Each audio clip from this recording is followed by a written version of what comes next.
Oh, good morning. This is the time and place for the Planning Hearing Officer hearing for November 7, 2012. My name is Roger Kiesel, and I will be conducting the hearings as hearing officer. We have 3 cases today on the agenda. However, 2 of those 3 cases will be continued to a date certain. Let me just go over those now, and then I will go over them again later on in the meeting. The first case we are continuing is a standards variance at 1414 Columbia Drive. The applicant was Vicky Barbieri, the property owner Juan Barbieri, and the case planner Vilia Zematitis. Staff and the applicant would like to continue this variance case, PVAR 1221746, to December 12th, 2012. Again, this case at 1414 Columbia Drive will be continued to December 12th. And then the other case on the agenda that is being continued is the case at 327 and 331 Salem Street and City Parking Lot number 12. It is the Density Bonus Housing Plan case number 1230566. This case will be continued to November 21st of 2012. So again, while we have 3 cases on the agenda, we will only be hearing 1 case this morning. Relevant exhibits are posted on the panels located directly behind me. The 1 case we have on the agenda is a variance case under provisions of Title 30, Chapter 30.43 of the Glendale Municipal Code. A variance shall be granted if 4 required findings are present. The first finding is that the strict application of the ordinance would result in practical difficulties or unnecessary hardship, inconsistent with the general purpose and intent of the ordinance. The second finding is that there are exceptional circumstances or conditions applicable to the property involved or to the intended use and development of the property that do not generally apply to other property in the same zone or neighborhood. The third finding is that the granting of the variance will not be materially detrimental to the public welfare or injurious to the property improvements in such zone or neighborhood in which the property is located. And finally, that the granting of the variance will not be contrary to the objectives of the ordinance.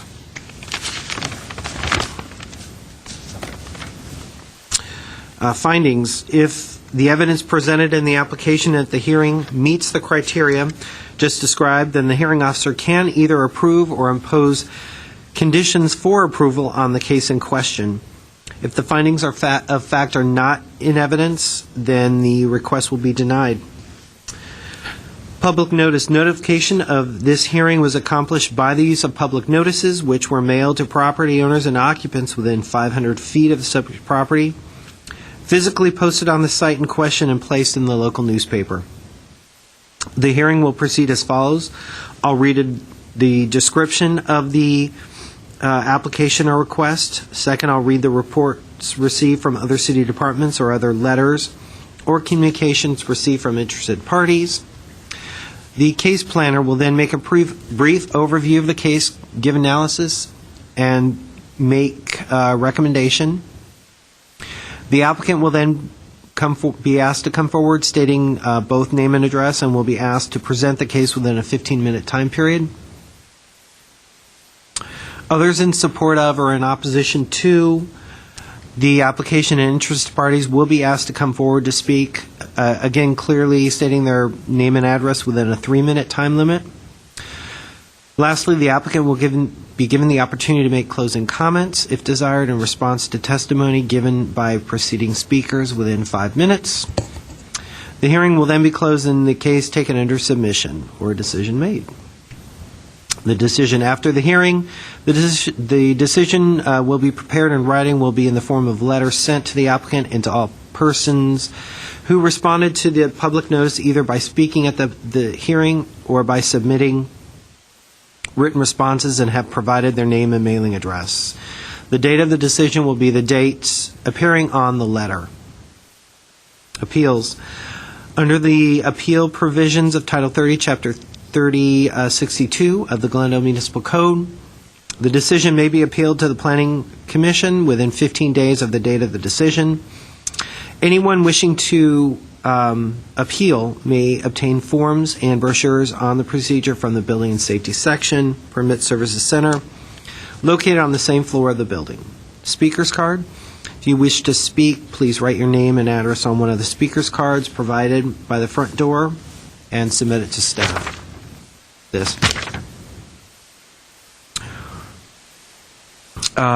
I would like to inform everyone that the official proceedings of the planning hearing officer hearing are recorded on tape as part of the public record.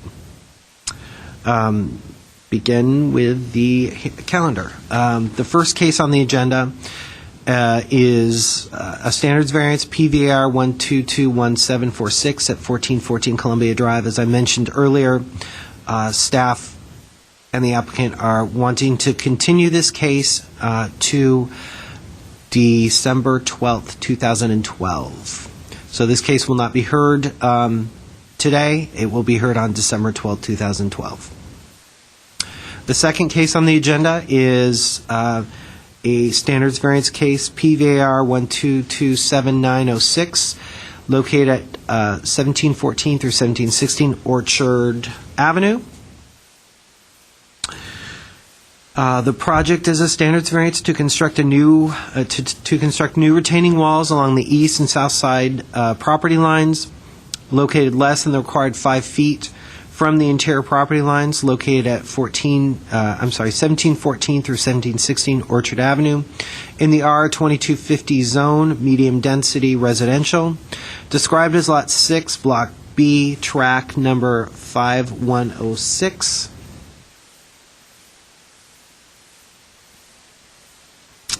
The first thing I'll do is read the comments from other departments.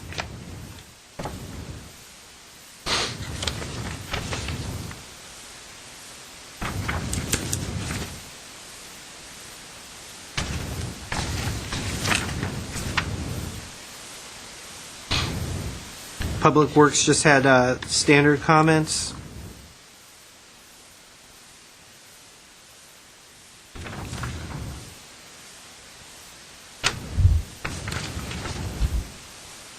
Integrated Waste did not have any comments.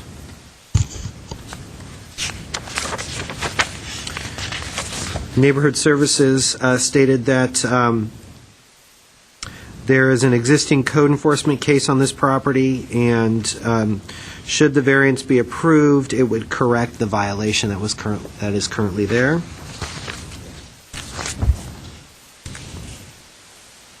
GWP Electric Engineering has just their standard comments. Okay.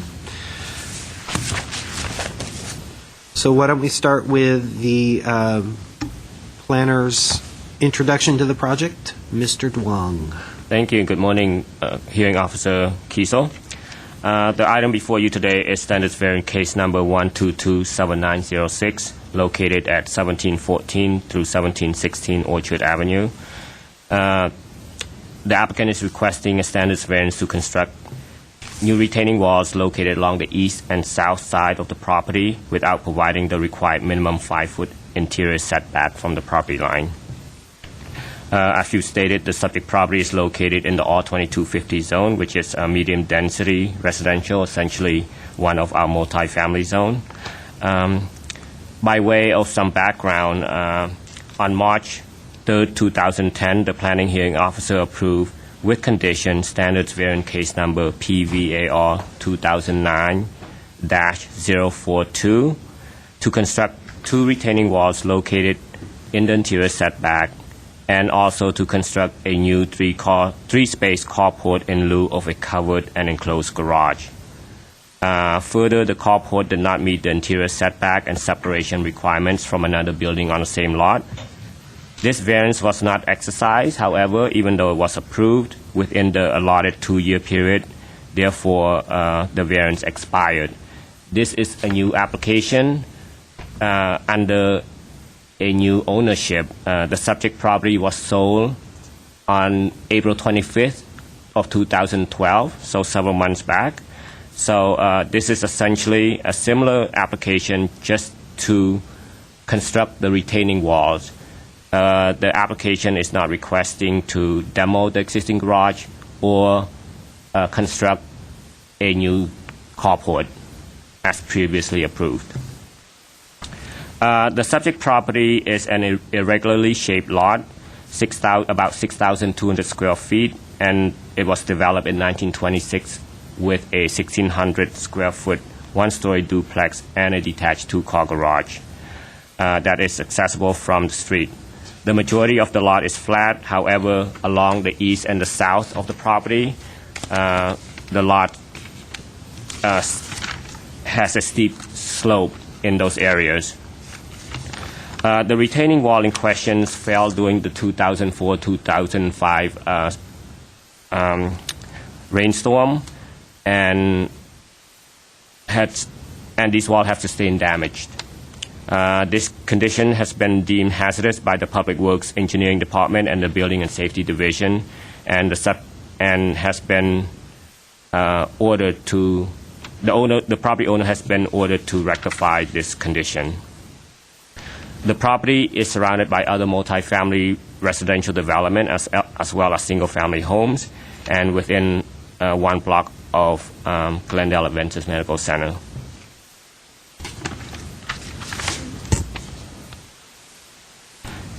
So as I alluded to earlier, the sloping topography of this lot is uncharacteristic for especially a multifamily zone. As you see throughout the city, the majority of multifamily zone properties we have are essentially flat throughout. So the lots on this side of the street on Orchard is particularly unique, including the subject property. The requested setback variance for the new retaining wall is directly linked to the restoration of the property to a safe condition, as required by the Public Works and Engineering Department and Building and Safety Division. While there is no height limit for the retaining walls in the R2250 zone, the walls are required to be located at least 5 feet from the interior property line, meaning the walls cannot be located along the property line. Based on the existing site planning of the property and the inherent features of the lot, particularly on the eastern and south side of the property, providing a 5-foot setback for the retaining walls would not be possible. As proposed, the new locations are necessary in order to appropriately stabilize the fell slope.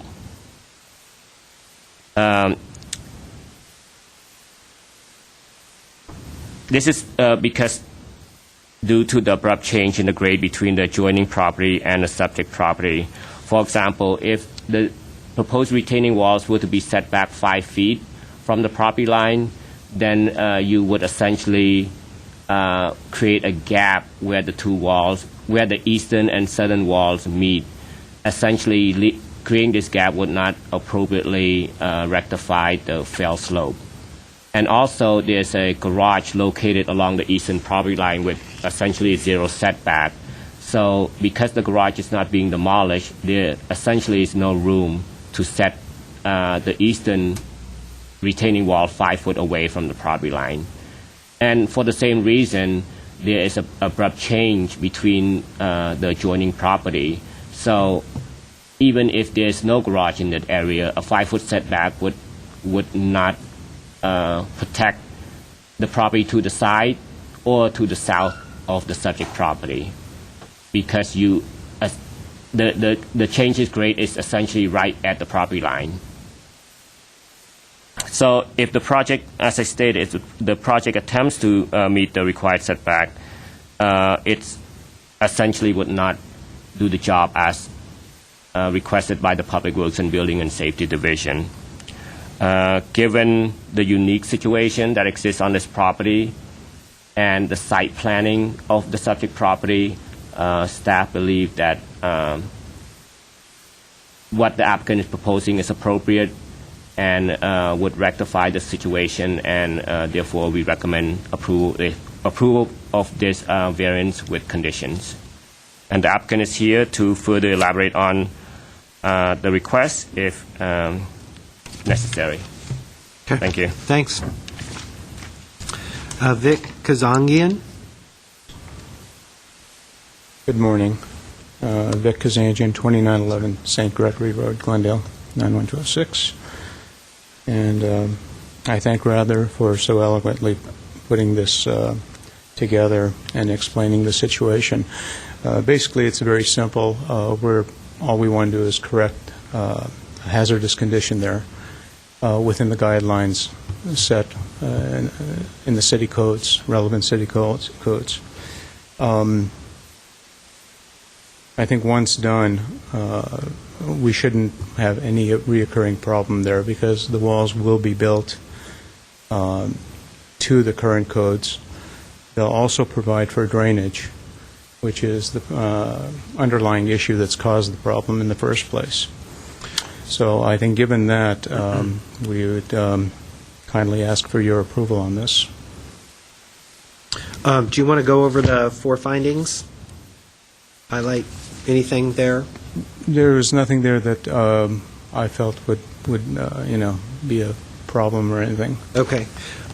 Could you come up then and just go over what Rather said about where the walls are, and then if you move stuff in, why that wouldn't work? Sure. The existing walls are here. Okay. The fail portion of the wall is in this area right here, and it's outlined. Okay. There is another existing wall in here, and then a third wall in here. And they're all retaining. They're all correct? retaining. We have an abrupt change of, you can see in the topography here, we have an abrupt change from adjacent property to ours. But the walls are there.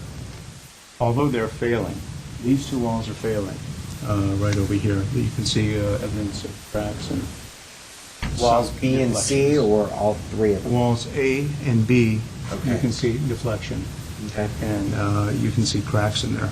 So rather than fixing these later on, we're just coming in and wanting to fix all of it at the same time because they would have to be connected. Obviously, the 5-foot wouldn't help us because we'd have to go into the neighbor's property to create that 5-foot, taking all this slope out to do that. So we want to correct the existing walls, and we've come up with a pretty creative way to do that, and given the existing conditions. Wall C is actually here. This actually demonstrates wall A and wall B. Wall B is the wall directly adjacent to the garage.